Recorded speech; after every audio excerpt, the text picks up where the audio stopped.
ကိုတိုင်းသေးဆိုလို့ရှိရင်ရင်25ကနေရင်30ခွဲအထိသုံးလို့ရပါတယ်ဒီနည်းอ่ะဆိုလို့ရှိရင်ဒီမှာရင်29နဲ့ဆိုရင်9-6စိတ်ရပါတယ်အဲ့တော့ဒါရင်လိုင်းဆွဲပါမယ်9-6စိတ်နေရာအထိရင်လိုင်းဆွဲမယ်ဆွဲပြီးဆိုလို့ရှိရင်ပခုံးနဲ့ဒီရင်လိုင်းနဲ့ကိုဆက်ပေးလိုက်ပါမယ်ပခုံးနဲ့ရင်လိုင်းနဲ့ဆက်ပြီးဒီနေရာမှာဂျိုင်းဖောက်မှာဖြစ်ပါတယ်ဒီနေရာမှာအမှတ်3မှတ်မှတ်ရမယ်6စိတ်ရတဲ့အတွက်2လက်မနဲ့2စိတ်စီကိုဒါမှတ်လိုက်ရပါမယ်2လက်မနဲ့2စိတ်စီဒီမှာအမှတ်2မှတ်ရှိတယ်အကွက်က3ခွက်ရှိတယ်ပေါ့နော်ဂျိုင်းဖောက်မယ်ဆိုလို့ရှိရင်ဒီနေရာကနေဖောက်ရပါမယ်အဲ့တော့ကိုယ့်ရဲ့အသေးတွေအတွက်ဆိုရင်ဂျိုင်းဖောက်မယ်ဆိုရင်1လက်မ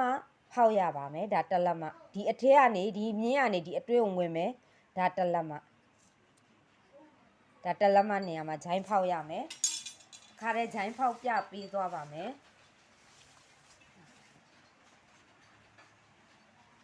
ဂျိုင်းဖောက်မယ်ဆိုရင်နောက်ချမ်းဂျိုင်းဖောက်မယ်ဆိုရင်အရန်နဲ့ကြီးမဖောက်လို့မရပါဘူးပြေးလေးပဲဒီအောက်ကိုဖောက်မယ်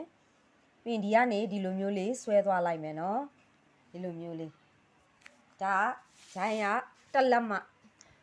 အထဲကိုဒါ1လက်မဝင်ပါတယ်နော်ဂျိုင်းက1လက်မစားတယ်ဒီမှာ2မှတ်မှတ်တယ်အကွက်က3ခွက်ဒုတိယအမှတ်